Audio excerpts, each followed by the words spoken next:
I decided to do away with the spinning wheel of spoilers because I figure that's what a thumbnail is anyway. Also, I'm sitting in my backyard because I figure it makes me look more qualified to talk about outdoorsy stuff. And the plan is to hike to the top of Half Dome in like 2 days. Now, if you are planning to hike to the top of Half Dome, there's something that you should know. There's an application process. I looked up this whole application thing like last October. And while 20% of your fingers are probably thumbs, there's probably like a 20% chance that your application gets accepted. I applied for every day of the season and got the last one. Once you do have a permit, all you have to do is pack your favorite things, like your hiking shoes, your prom dress, some snacks, a water bottle, a headlamp, that sort of thing. But anyway, this is boring. Let's cut to the point where I actually did the thing.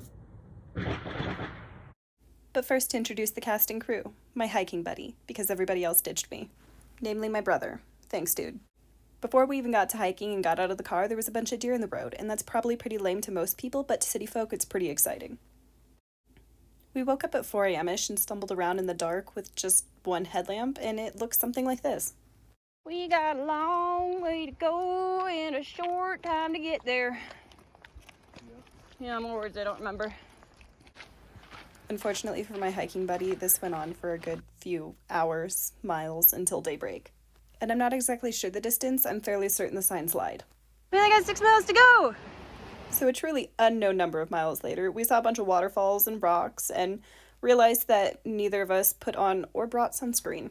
And I feel like here's an appropriate place to mention that I had a fantastic plan of getting some really cool aerial shots of the hike and of the top of the mountain. Which is a great idea, except that you can't fly drones in national parks for reasons.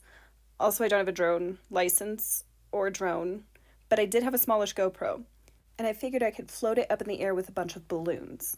So I asked my brother, who ditched the hike to study things like engineering and stuff. Nerd. Kidding. Love you. But anyway, I asked him how many balloons it would take to float the GoPro, you know, maths and stuff. And he told me it would take about a dozen balloons, but that it'll never work. And I thought he was calling my idea dumb, but it turns out the world is running out of helium. And I thought that was absolutely absurd. How does the world just run out of helium? But it turns out he was actually right. I went to Walmart and those party balloon filling canisters were completely absent from the shelves. But back to the hike. So after a long, only like halfway finished day, yay, we made it to the top of the world's tallest mountain. I assume. Okay, at least the world's tallest half dome. Probably. We're up here. But we're not at the top. 10 miles later. I absolutely cannot do the SpongeBob voice, don't judge me. Back to the GoPro thing. So once that failed, I had to settle for some less dramatic photos from the ground like a normal person. As normal as hiking 600 floors up a mountain with a ball gown and your backpack. And I have to say, it was totally worth it because every single picture I took, I mean, every one turned out exactly as intended. I mean, just perfect. National Geographic, Vogue, whoever, just hire me now because these pictures were perfection. And folks, there were some kids climbing this thing, like youngsters under the age of 10, probably. I'm not sure. It's really hard to identify small humans. After camping out on top of the mountain for like 2 hours, it was time to do it all in reverse, sunburned and exhausted. And this is the point where I started to realize that either the maps lied to me or my Fitbit doesn't work. Because my Fitbit said that we walked 25 miles and 600 floors on this trip. The maps, the trail lady, everything said this would be about a 12-mile hike, not 25. I did my first marathon.